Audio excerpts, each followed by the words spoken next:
How is beingness, fundamental well-being, okayness, stillness? What's that here now for you?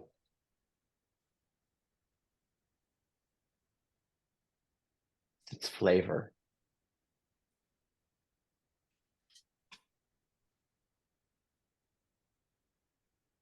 And is there anything at all that you have to do in order for it to be here? Or is it just here?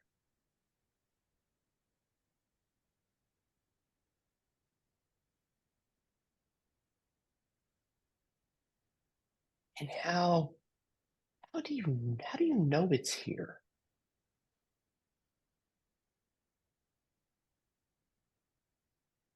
Feel into your body, the somatic field.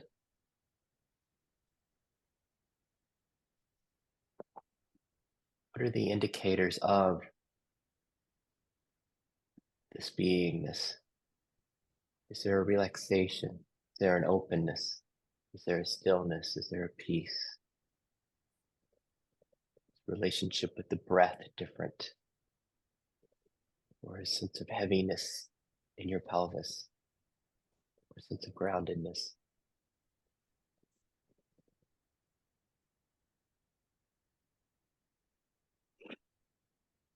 Get the flavors of this. Stefan mentioned stillness. What's most like stillness that's here now?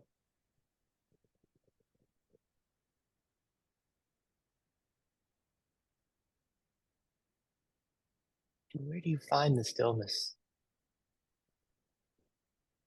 Is it more in the body? Or is it also outside the body? And is there a difference between the inside and outside?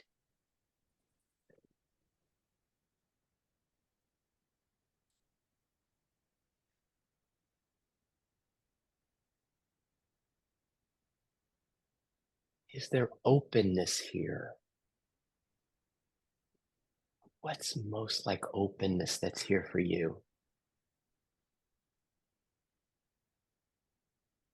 Maybe it's a word like acceptance, welcoming. Maybe it's even more like Dave's word, celebration of what is this openness. How do you know openness here and now?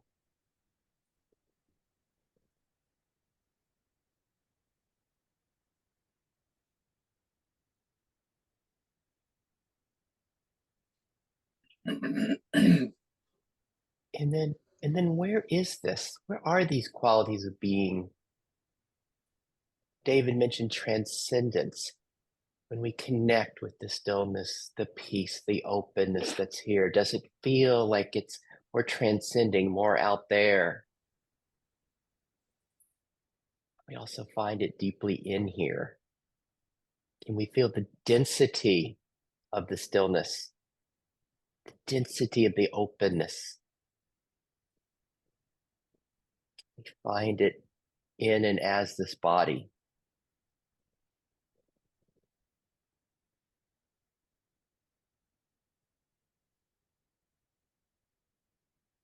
Dave was mentioning divine, the word divine. As we connect with this fundamental well-being, what's most like divine that's here? It is divine, more like a vibration, a frequency. Or is it more like David's word of bliss? It is divine. Or is divine more spaciousness? Is divine more effortless flow? What's most like divine that's here now? And how do you know it's here somatically? Is it like an alive vibration?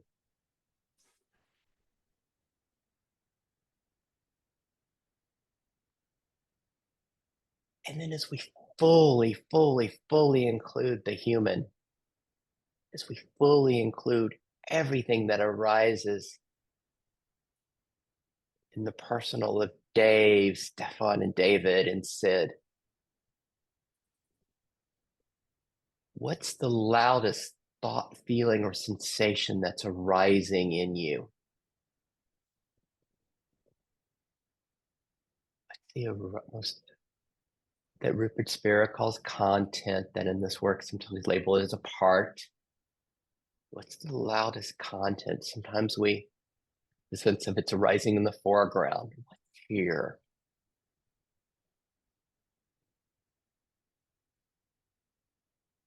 A part that's kind of understanding this, maybe thinking, how much longer is this going to go on? Or what's useful here in what we're doing? Is it an understanding part? Is it a bored part? A bored expression? Is it a critic? Is it a spiritual achiever? Wow, this is useful. I really like that divine. I love the divine that's here. It's something I'm wanting to hold on to. What's the loudest voice that's here in you right now?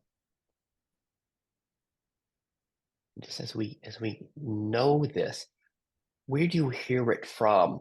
Like, is it in your head? Is it out in front of you to the right? Where is it? You find a location, or is it less a voice and more a sensation or an image? What's most present? What is most present that comes and goes?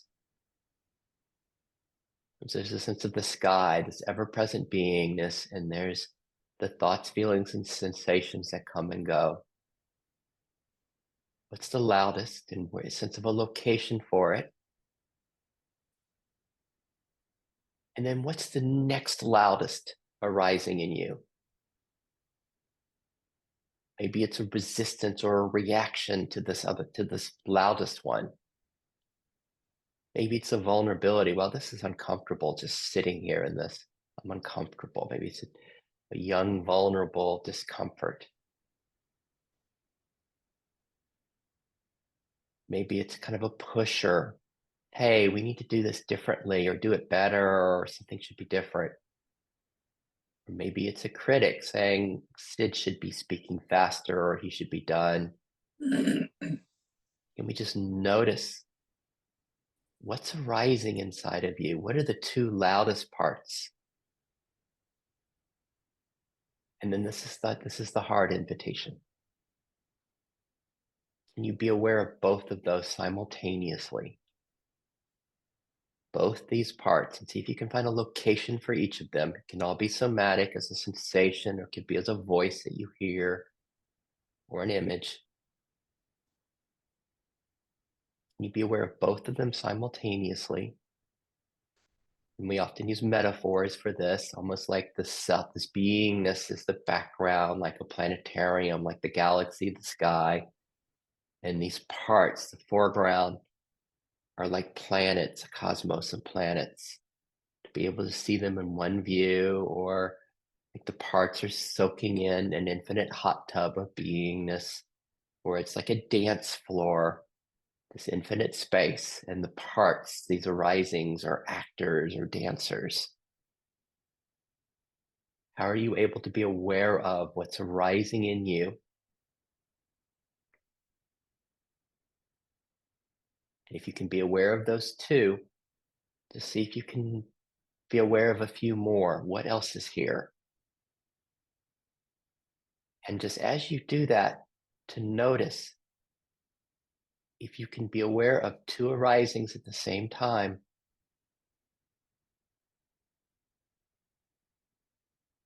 it becomes much more difficult to suffer. In order to suffer, we have to identify or blend with an arising in the foreground. And if you can be aware of two or more, that becomes much more difficult. Can you see what is your precious system right now? Sometimes it's like Rumi's guest house. The parts are our guests. They're just arising in us. What are the guests that are here for you right now? What are your two loudest? And what are the other ones? Is there maybe a part that's like, this is really interesting. What's arising in me? What do I do with that? Be a little helper part. Or maybe it's a part, it's like my to-do list part. Oh, I've got all these things I need to do today. And it's thinking about some of the things or thinking about when am I going to eat today? And we just notice that as we notice each of these, get a sense of a location. And can we zoom out and be aware of our guests in one view? Like we are the space as this beingness, you're the host. You're this that welcomes this peace that's here. Let's just take it a little bit further. And these arisings, as that arises within you, these parts, can they sense that they're not alone? That there is presence here, there is beingness, there is a sense of welcoming here. Can they sense that? Can they perhaps even taste the potential that home is here, that where they're arising in is home? Or perhaps they can just feel, can they feel a quality of beingness? Can they feel a welcoming, that they're being seen, or a love that's here? What's that like for them? What's that like? If the set arises inside, can feel that they're not alone, that they're being welcomed by this presence. Or for some of us, sometimes it's not like there's something outside of them that's welcoming them. It's like the very arising itself. These parts are made of this, and they recognize that wow, there's peace here, even in the want, even in the desire. This beingness is inseparable.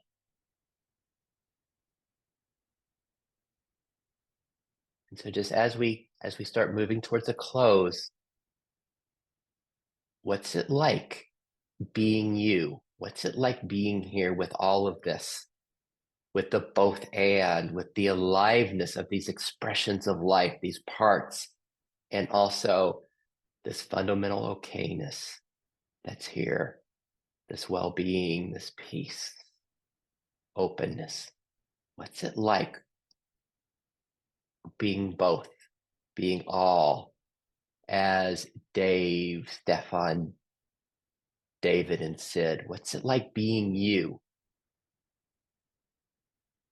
As we come out of this meditation here now, what's it like being you as we come back together? What's it like being you? We're not if you weren't in this group anymore, if it's just back in life, what's it like being you? All the aliveness and the well-being. What's that like? Let's go around and hear what's it like being you? What did you find? What would you like to share? Dave's smiling. Dave, tell us, what's it like being you, Dave? Oh, you're muted.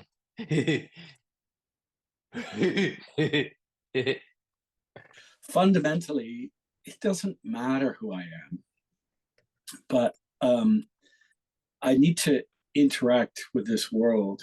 And I've lived a life, and I've been taught a bunch of stuff. I've taught myself a bunch of stuff. Some of it I'm willing to let go, but I still need just like a fundamental interface between myself and, for instance, the three of you. And the language that I use, which is primarily English, and the way that I interact with the world, it works for me. Some of it I don't like, and some of it I wish to change. And but kind of like my interface is this personality of Dave, and I it's hard to find words, but I at center I'm openness, acceptance, no thing. I'm not a thing. I'm not a biological thing. I'm I'm I'm open awareness. I'm well-being. I'm open.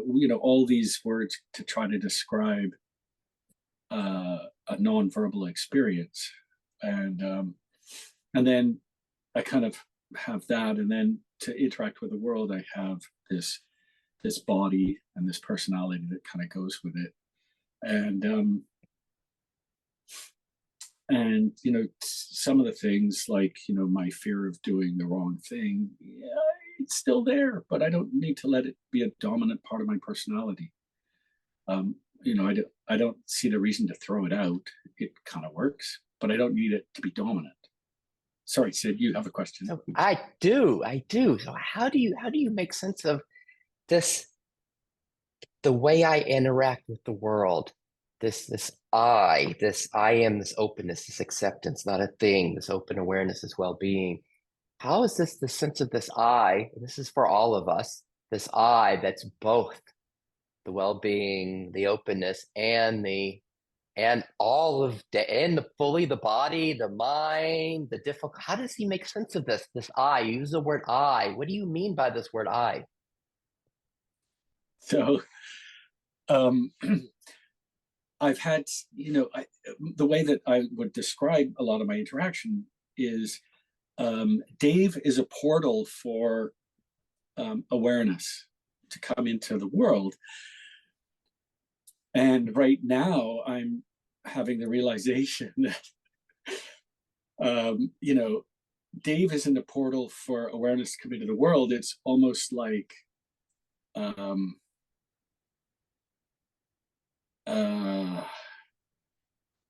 how do I put words to it? I have uh, uh, Dave is a portal of the world to come into awareness. Yeah, it's hard to put into words, but the two go together. The two are inextricably connected. The divine and the humanity, the awareness and humanity, or the physical and the acceptance. Yes. But one more question with this before we go to Stefan. And this is really for all of us as we look at this I, as Dave, as you speak of it as a portal, bring the world into awareness. What about Dave's, the history of this personality of Dave, the preferences of Dave, the love of his wife, and all of the personalness, though watching the sun rise on the west coast of the US. What about that? What about that? The experience of now in Dave. I'm blessed. I think I'm blessed to be a human. I'm blessed to be living right now. I feel that I'm very lucky. I feel that I'm yeah Yeah. Mm. yeah. I feel, I feel joy. I feel, that I yeah, it's wonderful. Beautiful, beautiful. So as we explore this weaving or this simultaneity of the I and all of this, of what your prime directive is that you describe, bringing awareness into life and life into awareness. Let's keep playing. Let's keep going around, and we'll come back. Any final thoughts, Dave? um yeah, I feel, I feel gratitude. Mhm. Nice. Thank you, Dave. Stefan, you're new with us, with our group in this. We don't know you so well, and so how's all this playing for you? Yeah, it's great. It's really interesting. Let me sit up. Yeah, like what was coming up as you were speaking, like what's primary. Um, it's like what's really at the forefront here. It's almost what configures the I. That's how it feels like here. It is like it's this sense of vulnerability. So there's like a sense of I could be wounded at any time. Sensitivity, vulnerability, like tender skin, and that kind of creates this idea or this sense. It's a bit of a tenuous link here, but I'm not even sure if there's a link, but there's also a sense of there being a center here in space, a center that needs to be protected. In fact, the need to be protectedness is what is the center. It's like space is kind of vortexing around this center, or concentrating around this center that most needs to be defended or protected. It's a bit of a weird one, but yeah, there's like just this sense of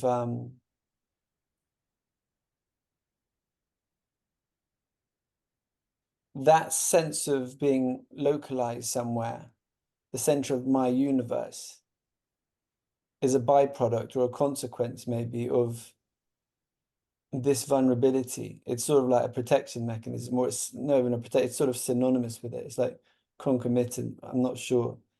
But like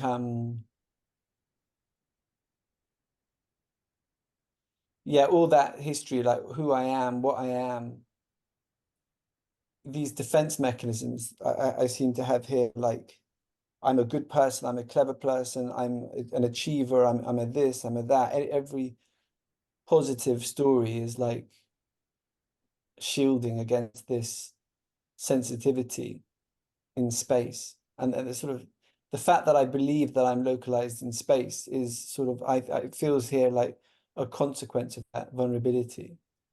It's almost, it kind of configures space in that kind of way. Let me It's almost pause like, with you go ahead, for yeah, sure. just a moment here, just to, because this is so rich that what you're sharing.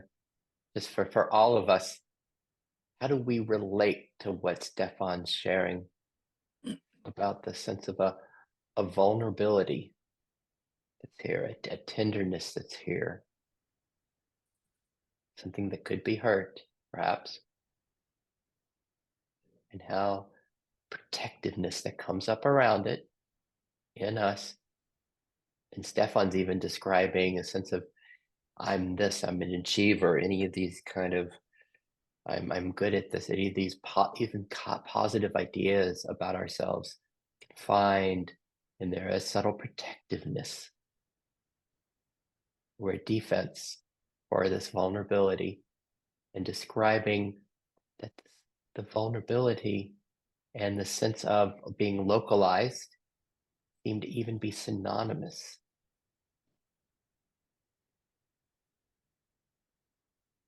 How does that play in your system? In this IFS model, we often speak of it as like the vulnerability and the protectors that are then coming up to protect our system, including protectors that call firefighters that try to get away from.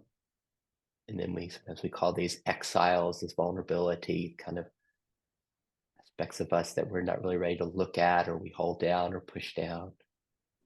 But none of that language is necessary. It's just like, how does this play in each of us? The vulnerability, this that can be wounded. What can be wounded in you? What needs to be protected in each of us? What needs to be protected? And as you notice that, the vulnerability, the tenderness, does identification occur with all of this? How am I doing, Stefan? This is just some of pieces of what I was getting from what you were sharing. What did I miss or get off?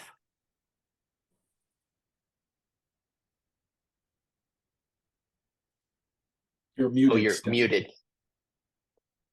No, that's great. I said, yeah, that's great. There's like I think the one thing that's sort of piquing interest here is when there is more okayness here, and it's not that okayness goes anywhere, but when that vulnerability is like held in okayness, and what I mean by that is like the humanness is there and it's kind of beautiful and there's space for it. The sense of being in a sort of finite location, it goes a little bit. Like there's a sense of more being the space around this location. There's still location, but it's not not such a narrow aperture. When I'm really feeling vulnerable without okayness, it's like contracts to this sort of small space that really needs to be protected. So yeah, that's just another kind of thing that was coming up for me, but I might be overthinking that a bit. Oh, beautiful. Well, I have some questions for us with this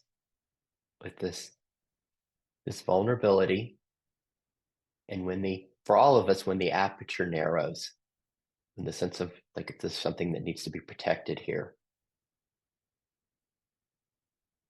Is it okay, as Stefan's mentioning, the sense of okayness that's here sometimes, and sometimes it's not so much. Is it okay that that's occurring in our system?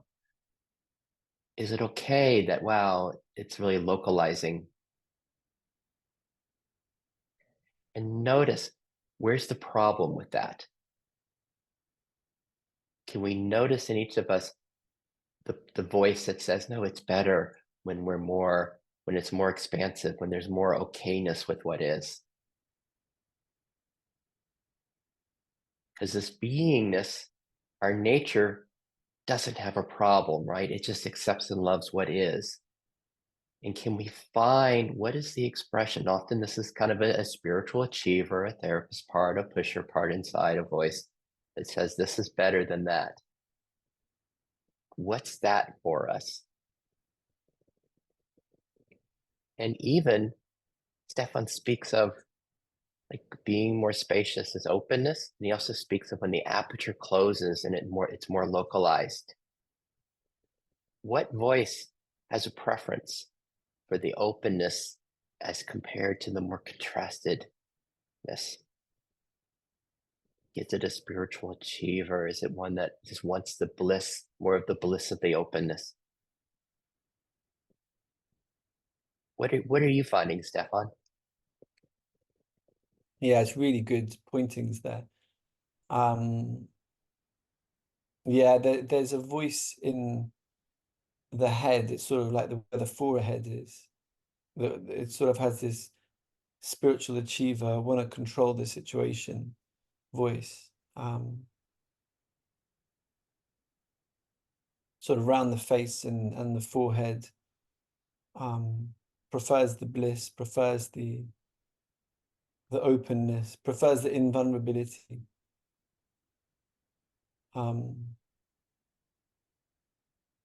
It's almost like the same voice that's speaking now. Yeah, just notice. This voice and it's almost like the same voice that's speaking now. Can you find a sense of location? Can we all find that this kind of this achiever that prefers the bliss, prefers the openness, prefers the invulnerability? Where do we find that? Where do we hear that voice? Like, is it in my forehead? Is it in front of me? Or do I feel it someplace? Can we find a sense of location for it? This is a big deal because this is what allows us to be aware of it.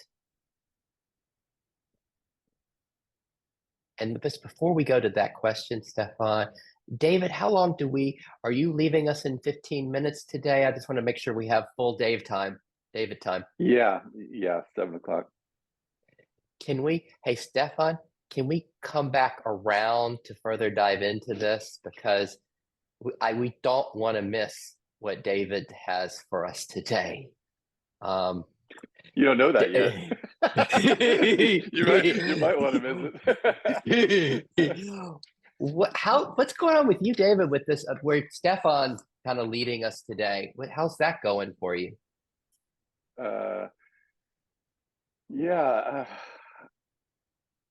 I'm finding myself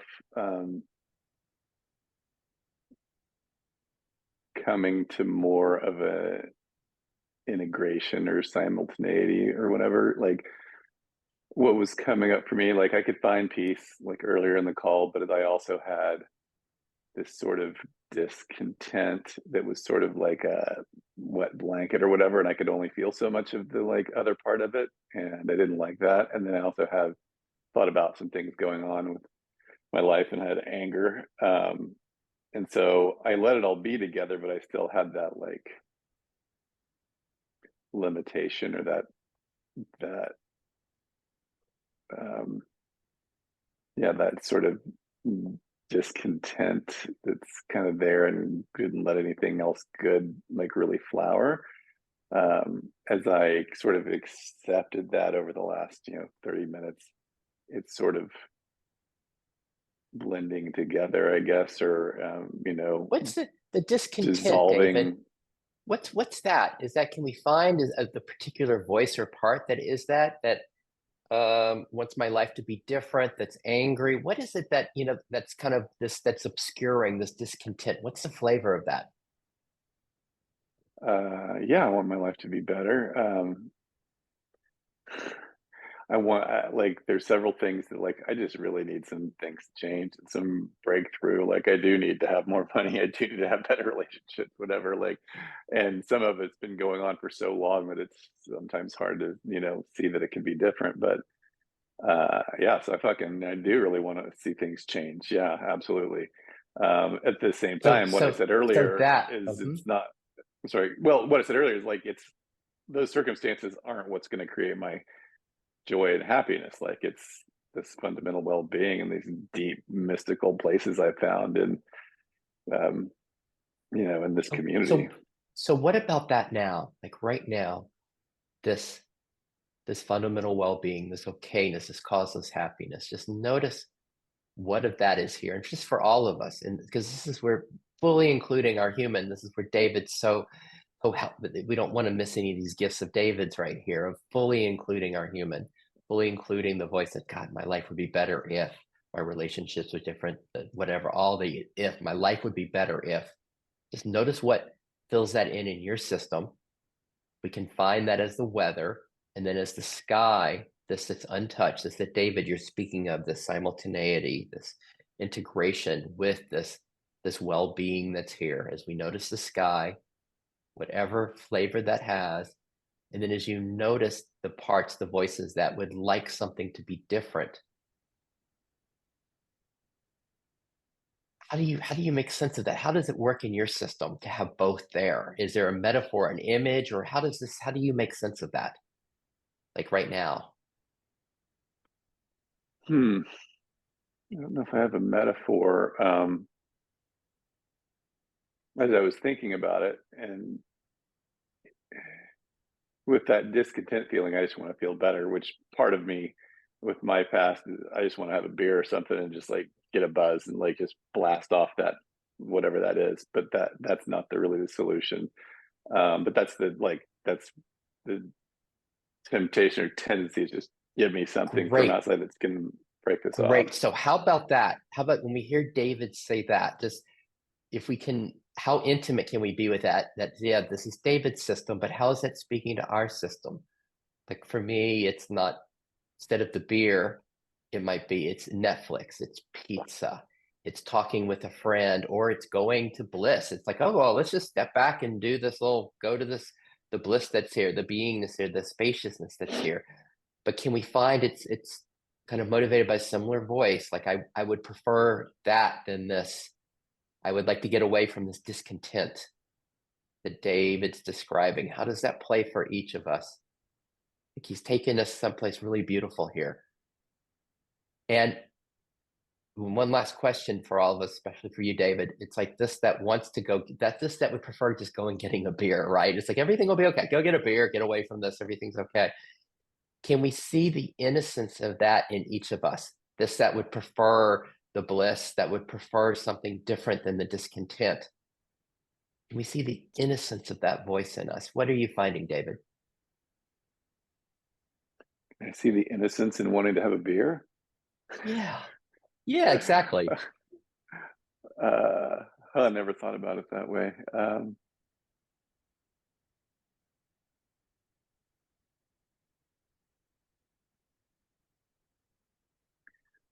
I don't know. One thing that kind of came up a little bit ago was as I was thinking about these, the discontent and the anger and just all of the whole swirl of things, is that everything is, I'm going to be okay. Everything is safe as long as I just ground back into this core peace place. Like I have a home base now, and whatever challenges, whatever my life, like as long as I keep coming back to this core place of beingness, then whatever I need to do is going to be guided. And so that's So safety how is about really that? How about that? That's pretty freaking huge, right? To know that there's a core place of beingness, is the place of safety, a place of okayness that's here. And I guess let me ask that a question for all of us. Like, does our system know that? And how does it know that? As we hear David describe it in his system, like I know I can just come back to this core place. And then so much of this game is, we call it kind of updating. It's like our system learns this, like really trust it. Does everything trust this, that this is here? Like what Stefan's speaking of. Well, there's still a tenderness, there's still a vulnerability. Like, do we notice the vulnerability in our system? Or perhaps for some of us, there are even remnants of trauma that are still, remnants of contraction, remnants of difficulty. Do they know what David's speaking of? Do they know that there is an okayness here? There's a well-being that's here that's available to them? What do you find, David? Some of them don't know that. I mean, yeah, it depends on where I am and part of the day as to whether I can realize what I just said. But it is massive, as you were saying, that it's like knowing you're basically safe and okay, and you have a place you can go to, and there is this benevolence that is guiding you and protecting you, like it's all of that is it's a really big, it's really big realization, or I don't know, Yeah, awakening to I the wish we had reality. like little parties in POK for like what David's describing. I mean, it's like this is really like, whoa, David's systems, like really getting to know this, that this is here, that this okayness, this peace, this perfectly okayness is like home is here, come back to center for it. Like I wish we were having parties for everyone as we got to know this. It's so wonderful. Oh, and it's like a technology, like it's a biotechnology of like getting this. Like I've been watching a bunch of like what's his name? I mean, sacred geometry stuff, and they're talking about some different dynamics. Some are sort of like these methods to like open things up, and so like this realization of this deep safety and beingness and contentment, like it is a technology that changes our lives. Like it changes how things work. It changes your chemistry in your body. Like Yes. it is an opening up, or like it is an operating system, like massive upgrade, right? And is it okay that there are parts of us, there are aspects of us that don't yet know that that's here, that don't yet know that safety is here, that home is here, that okayness is here? Is that okay that we have parts, almost like if we see a child that's in the shadows or that's crying or that's alone, can we welcome that? Is it okay that that's here?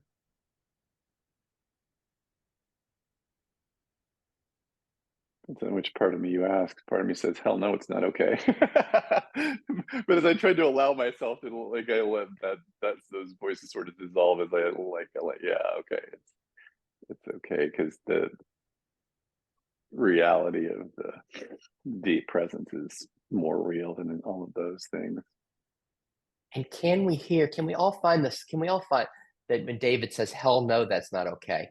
Can we all find our versions of that? Like, hell no, it's not okay that there's suffering here, that there's fear, that there's aloneness, that there's a sense of vulnerability and fear in our systems. Hell no, that's not okay. We got to do something. That's why I'm in POK, to do something about this. That's why I'm doing the spiritual stuff. And can we love that aspect of us? Can we see the innocence of that aspect of us that says hell no?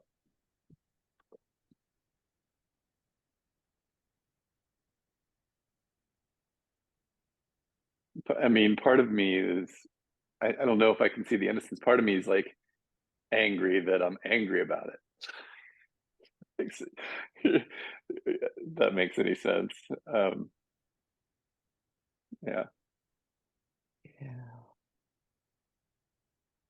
About that, angry that I'm angry about it, as we just see the way life is playing with us, in us, because we're looking for the divine, we're looking for the okayness, we're looking for in our parts, we're looking to include it all, find this okayness, as to use some of Dave's words,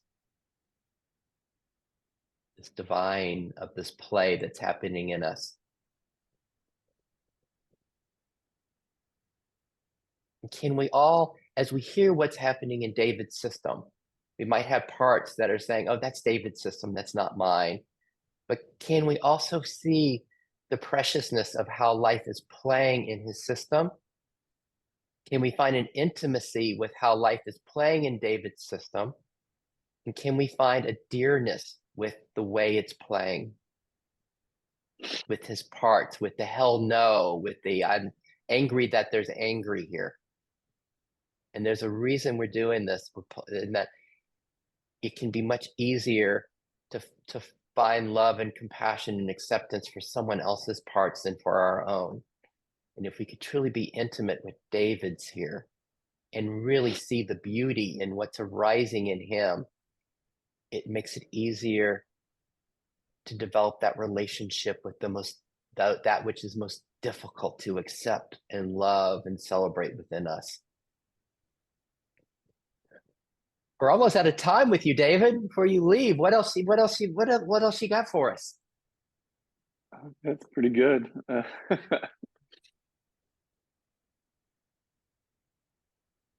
guess a grace or a self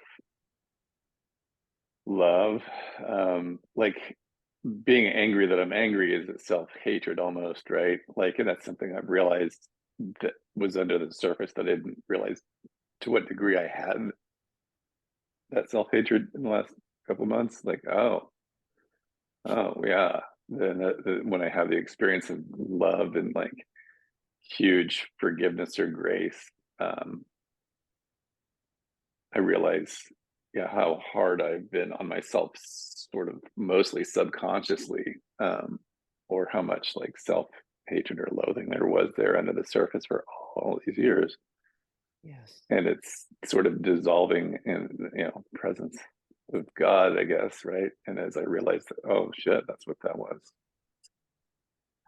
Yeah, no wonder I've been so stuck, right? About that, the self-hatred and loathing that's been there, that just the history of that. Just, can we all find that? It's like, this is David's pointing to the shared humanity.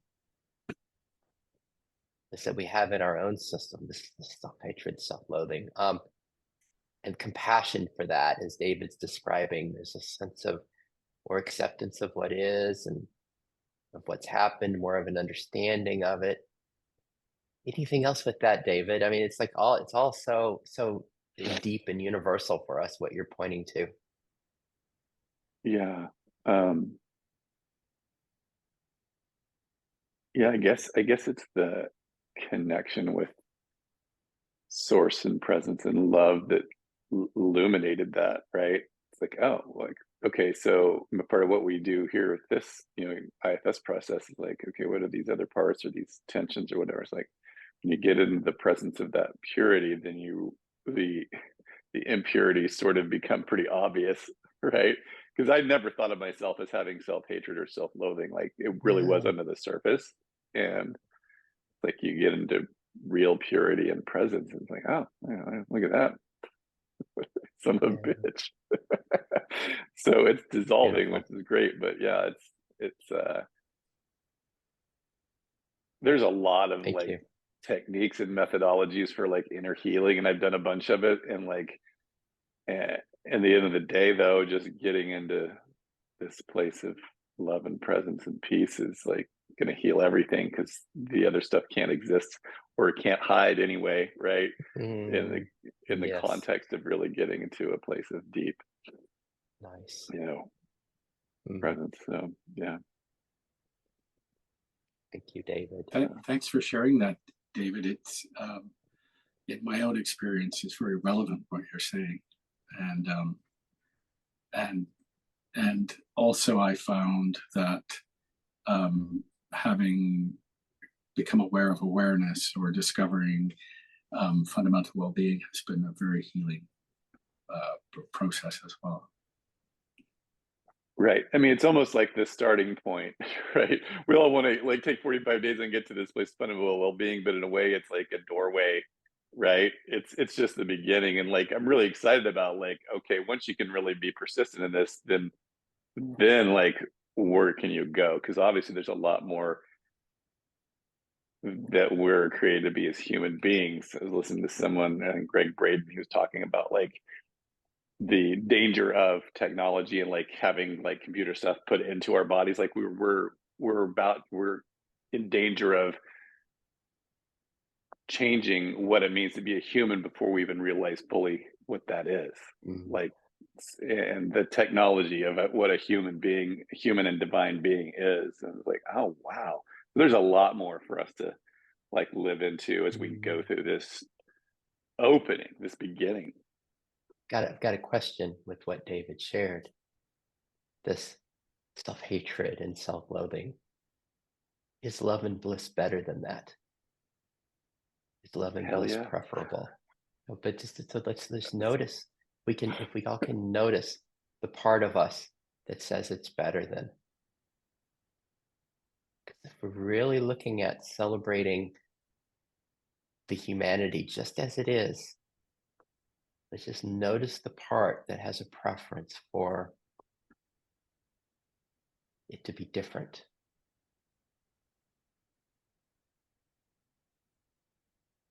And I wanted to go back to Stefan, but before I do, David, did you have any other things? No, it was really good. Yeah, really, really good. To a deep place there. Yeah. Wonderful. Thank you, David. But before we go to Stefan and David, yeah, what's bubbling for all of us?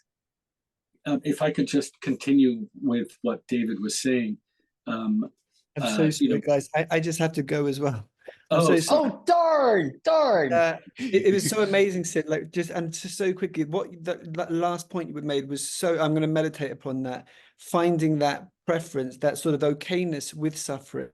That was it. That was really, really. I'm going to be in there, but I have to go. I'm definitely coming back next week. Yes, and let me just say this: effortlessifs.com. I have free groups during the week too. Come join us. Let me make a quick note of that. Say it again, sorry. Effortlessifs.com. Yeah. And there's also the IFS non-dual community on Facebook, where we're exploring this all the time. Come join us. It's such a treat to meet you, Stefan. I hope you'll come play with us in all of this. Really loved it. Really loved it. I'm going to go. Thank you so much. I'll be in contact. Thank you. Great. Oh, guys. And then my website, unfuckwithable SOB.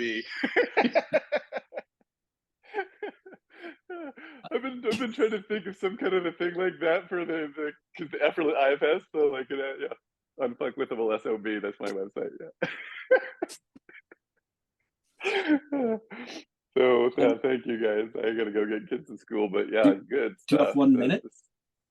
I got 1 minute. Yeah. Okay. Yeah. I just wanted to thank you for opening up, and in my experience, the way you were talking about how accessing fundamental well-being helps with the painful things from our past. I also found that when I'm in a more comfortable state, I'm able to shine a light on the things that have happened in the past. I can't change them. But I found I can accept them, and I can make a choice as to how much I wish for them to influence my life. And all of that came through, this finder's course that I took, and then I've, coming out from there. And so what you said was very relevant. It did give me an opportunity of being in a safe and comfortable place to shine a light on those things. And and then, you know, from a place of a more comfort, you know, look at them and decide how much I wish to invest in them. Mm. Thanks. Yeah. Bless you guys. I look forward to seeing you next week. Yeah, absolutely. Thank you, David. Thank you. Wow, so this was good, huh? Rich. Oh, yeah. So good. And it's interesting because that's, you know, you started out by kind of celebrating the pain and you know, sharing the pain, which is not always, you know, the easiest. And you know, your vulnerability really kind of set the stage, and they didn't hear it, but it you know, there is a connection through our awareness. It's different than our connection through our humanity, but it's definitely there. I have a funny story to tell you about that. Do we have a minute? Yeah. Okay. Yes, we do. A funny story. Okay. So I'm also part of the Headless Way. And here in Vancouver, there's a couple of guys I walk with. We do about an hour and a half, and there's no agenda. We just talk about stuff. And one of the things that was bubbling up was our connection in the physical world. Like, you know, I'm connected. I can touch this cup, you know, basically from my awareness to the furthest star, back to the person I'm with, to their awareness. It's all just one. You know, we can accept that. We could see that. And I, you know, we were asking, what is the connection between our divine? How does that work? How does the connection between our awareness work? Because it's not based in time or location, which my humanity is. And so we were exploring this, and a guy walked past us. You know, we're walking slow, he was walking fast. He said, "Good morning." And I said, "Good morning. Excuse me, may I ask you a question?" And he said, "Yep." I said, "Do you see a separation between what's inside and what's outside?" And he said, "When I'm reading The Man with No Head, I find no separation between what's outside and what's inside. But then, you know, when I stop reading it, I kind of forget about it."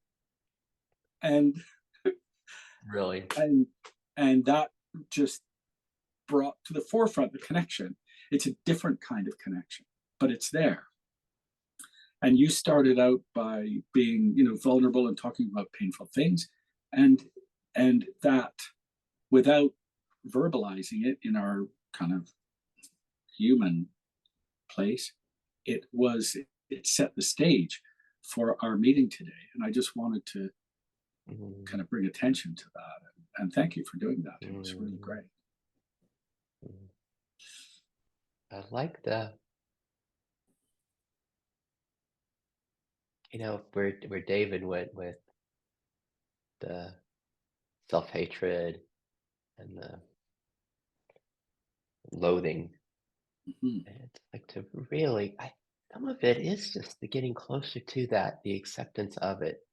Like really it's like what I was describing, the vulnerability that was opening here. And it's like, it seems to be getting closer to, like so closer to the celebrating of everything, of really the acceptance and appreciation and the innocence of even the self-criticism, self-loathing, whatever the most difficult voices inside of ourselves that arise as we becoming more intimate with all of it. And then it's like I don't know, the man with no head, or this fundamental well-being, or this ever-presence that we are. It's like I don't know, maybe joins with, it's inseparable from, it co-arises as the precious humanness. That's what I'm exploring.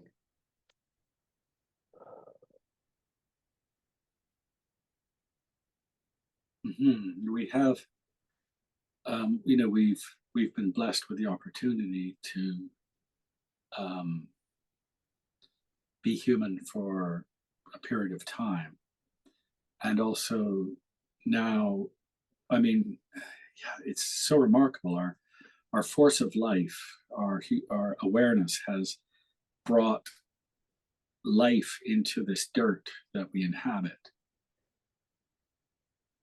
And from a place of awareness, with no time, when I look at my life, there's a beginning, there's an end, there's a, in time, but it's just one experience. And how, that relationship between the divine with no time and humanity with time. We have a heartbeat, like it's undeniable, tick, tick, tick, tick, tick, right? There's a clock in the chest. So we can't deny we're an animal in time, but we're also awareness in no time, the divine in no time at the same. And our parts are, should be celebrated. And you do such a wonderful job of helping us celebrate our humanity.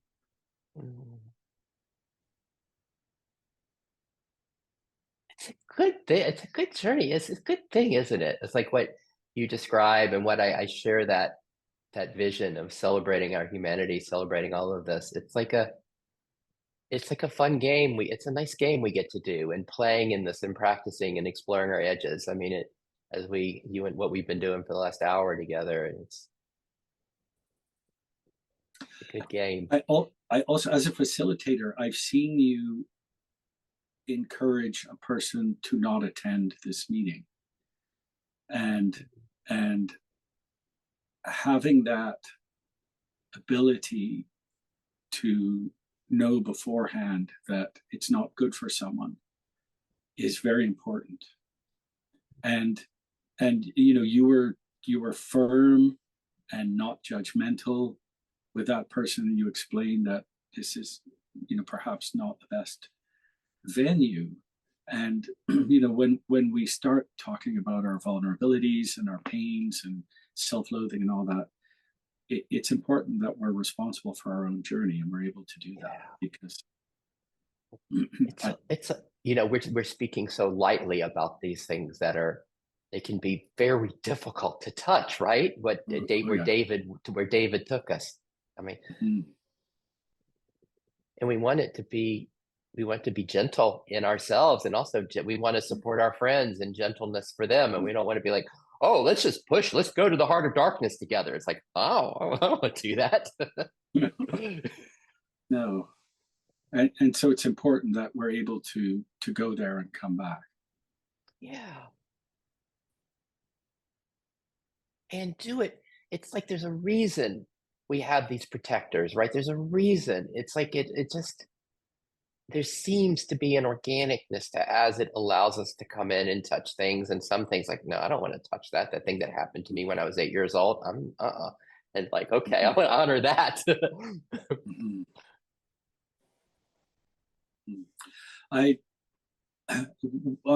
In one of our meetings, Jack mentioned something about being tied to the mast and traveling near the sirens and experiencing that and then being taken away, and that resonated really strongly with me. And I feel like I've planted a flagpole, very large flagpole, very clearly right in kind of the position of Dave with wife, kids, ex-wife, job, house, neighborhood, all that kind of stuff. I have a very clear flagpole planted, and I haven't needed it yet as a place to go back to. If I feel like I'm moving too far away from my humanity, I've kind of planted a flagpole for me to return to. And like, I haven't needed it yet, but it's planted there, so I can see it from a distance, and it's hard to, I'm kind of using a metaphor, but I have that place to return to where I can function. I can function in that place and be a little bit bent out of shape. I think there's something about your intention when you speak of kind of celebrating and honoring what's here, that it's almost like a mechanism that helps keep us in our humanity. Because it seems to be often like the spiritual achiever or these spiritual ideals that would take us away from it. But if we're really wanting the both, bringing the awareness to life and the life to awareness, I think it makes it more difficult to kind of buy into the bypassing that can easily occur. Mm-hmm. Mm-hmm. You know, this is getting to be a bit too painful. I'm fighting with my wife, and my job sucks, and my dog is sick. Fuck it. I'm going to put on a robe and go, be a monk, which is an option, but that's giving up my humanity, and I don't want to do that. I want to grow both. Yes, to wear the robe under your clothes. Yeah. Oh, it's there.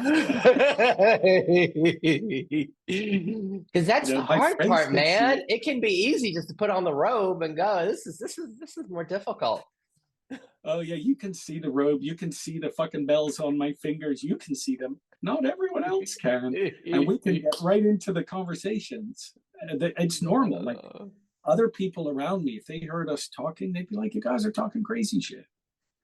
And so it also helps. Like we live in I'm very blessed to live in this time because there are multiple communities of people doing the same thing. And, be it the Headless Way, be it IFS, be it subtle noting, or, my friends that I walk with, it's all the same. Same thing. Yeah. The robe and the husband clothes and the work clothes, all wearing them at the same time. All of it. Yeah.